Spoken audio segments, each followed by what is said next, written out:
your ambition, if you have any sense, is actually to become competent. Do you want to be competent and dangerous, or do you want to be vague and useless? It is definitely the case that there is no more exceptional form of the capacity to be dangerous than to be articulate. And so it's a moral endeavor in some real sense. Right? To become articulate is to become the master of your own tongue.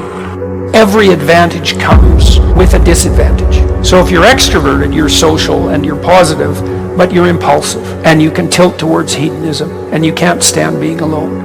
No matter where you land in the temperamental landscape, you're going to have your associated faults and temptations. You got a goal, and you'll see that as you progress towards the goal, there'll be obstacles that emerge, and some of them you don't want to confront. That's why it's useful to order your room. Chaotic room makes you anxious. Why? Too many pathways, man. People don't really repress the things they don't want to face, they just fail to unpack them.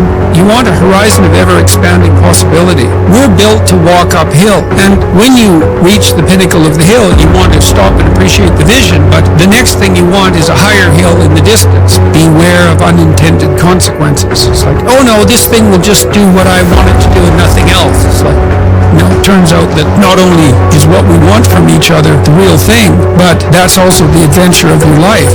And so if you aren't truthful, and that means, unfortunately, especially at the beginning when you start to be truthful, it means deeply coming to terms with your inadequacies in humility. So it's very painful. Without that, you don't have the adventure of your life. You have the rule that you acquiesce to. And that'll take all the meaning out of your life.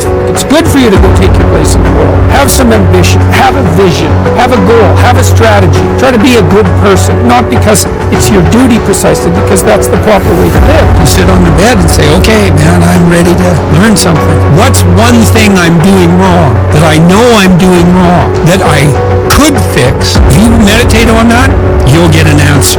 You grow in proportion to the weight you take on voluntarily, and it's also true that we have no idea what the upper limit to that is. It's from the uphill climb that we derive our value, and I mean this technically.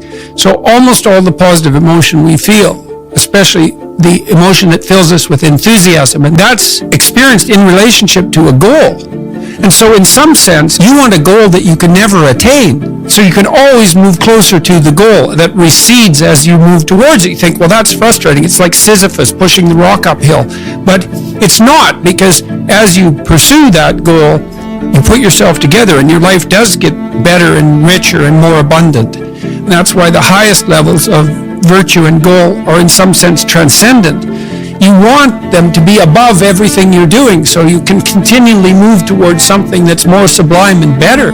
That's what you are. You're here to live, not to sleep. And the problem with the vision of Mai Tais on the beach is that, well, first of all, that's a vision of drug-induced unconsciousness. Second, it's only going to work for about a week. Third, you're going to be a laughingstock in a month and depressed and aimless and goalless. You want a horizon of ever-expanding possibility. And so it does happen to people because they've staked their soul on the attainment of an instrumental goal. And it can be a pretty high-order goal, but then you think, now I'm there, now what? Well, the answer can't be, well, I'm going to live in the lap of luxury and never have to leave the What do you want to be, a giant infant with a gold bottle? You never have to do anything but lay on your back and suck? It's like, you see the problem with that as a conceptualization. It's no, you want to be like an active warrior moving uphill with your sword in hand, and that's dynamic, that's exciting. People are afraid of the truth because often if you reveal it, it causes conflict in the moment. Telling the truth is definitely an adventure. Seeking for sure, but also telling. Another way of going about it is to just say what you think and see what happens. That's an adventure, because you don't know what the outcome is going to be. So, look, there's this old idea that it's necessary to have faith in the truth. And so here's a way of thinking about that. Someone asks you a question, and you might think, well, here's the outcome I want, and so here's how I'm going to answer that question. So that's one way of approaching it. But another way of approaching it is, you ask me a question, I'm going to think about the answer, and I'm just going to tell you what I think. And it doesn't matter what the outcome is, because I'm willing to see what the outcome will be, predicated on the idea that there isn't a better outcome than the one that truth produces. Even if it's harsh and terrible in the short term, and sometimes it is, it's like there isn't a better way of doing it. Now, You might say, well, how do you know that? And the answer is, well, I don't know that. That's why it's an article of faith. Because I believe, and I believe this deeply, the being that you produce as a consequence of telling the truth is good, by definition, even though it's harsh and often uncomfortable, because you get in trouble. One of the things that I've really learned recently, or learned to articulate better, is that there's a very tight relationship between aspiration and responsibility. The first question might be, do you need to aspire to something? And the answer is, well, yes, because you have to do something. If you just sit there, you'll die. You can't just sit there. You have to go act out in the world. Okay, so act towards what? Well, that's whatever your aspiration is. You have to have an aim. Okay, well, what should the aim be? Well, it should be something worth doing, let's say. Why do something that you don't feel is worth doing?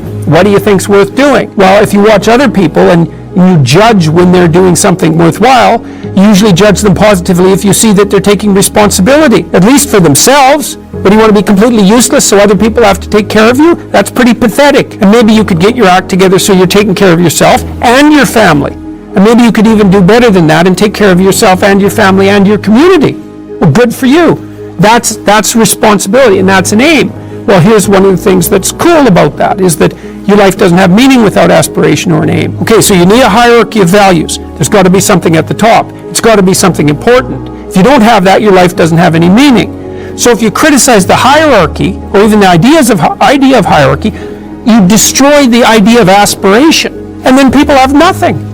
Well, that's not helpful. People are built for a struggle and they're built for a weight, and you want to take on a heavy burden voluntarily. See if you can put yourself together. See what you can do out in the world while you're waiting to die. It's an all-in game. It better be worthwhile. It took me a long time to understand that belief regulated emotion. So what happens is that if you act out your identity, if you act out your beliefs in the world, and what you want doesn't happen, what happens is that your body defaults into emergency preparation for action. And the reason for that is you've wandered too far away from the campfire, and now you're in the forest, and maybe you're naked. And so what do you do then? And the answer is, well, you don't know what to do. So what do you do when you don't know what to do? And the answer is, you prepare to do everything. And the problem with that is that it's unbelievably draining psychophysiologically. Like, it hurts you. And there's an immense physiological literature detailing the cost of exactly that kind of response.